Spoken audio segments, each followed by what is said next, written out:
ndeshjen e dytë për Vllaznin dhe kualifikimin e turit në dytë. Urime, profesor Leka. Faleminderit shumë për jush. Në krahasim ndeshja e parë me të dytën, çfarë mund të themi? Ishte më mirë kjo apo e para? Çfarë mund të themi? Ne a dishim, e priqim këtë lojën e ekipit kundërshtar, sidomos pjesën e parë, e priqim këtë lojë, do të sulmoshin se kishin humbur ndeshjen e parë 2-0 dhe do të sulmosin, nuk kishin çfarë me prit.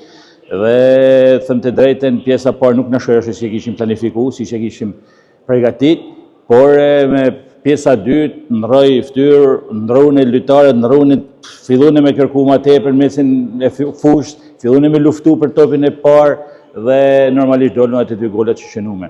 Them që si ndeshja e parë, si ndeshja e dytë është një fitore e meritume dhe duhet të falenderoj shumë ta vajza për sakrificën, për mundin, për gjendjen që kanë treguar në fushën e lojës dhe dëshirën. Çfarë them u kualifikume, them se kualifikimi edhe nëse bën gabim për momentin i mbyll gjitha gabimet që janë bë, do shohim ditë në vazhdim do të riparojmë gabimet që janë bë, se normalisht futbolli lojë gabimesh është. Çfarë presim nga Vllaznia në turin e dytë?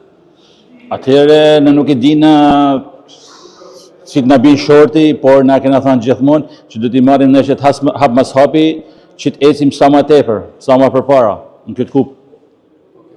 Duke kthyer tek ndeshja, profesor, 2 gola Tereza Deda dhe Megidosi, 2 autorët e ndeshjes parë shënuar përsëri sot. Mund të themi se po formatohet një dyshe e frikshme për vajzat e Vllaznisë? Po diskutojmë që është një dyshe shumë e mirë, një dyshe talentuar, një dyshe që e nxjerr ekipin nga situata dhe kurazh në vështirësi dhe duhet i përgëzoj shumë ato vajza. Faleminderit për jush.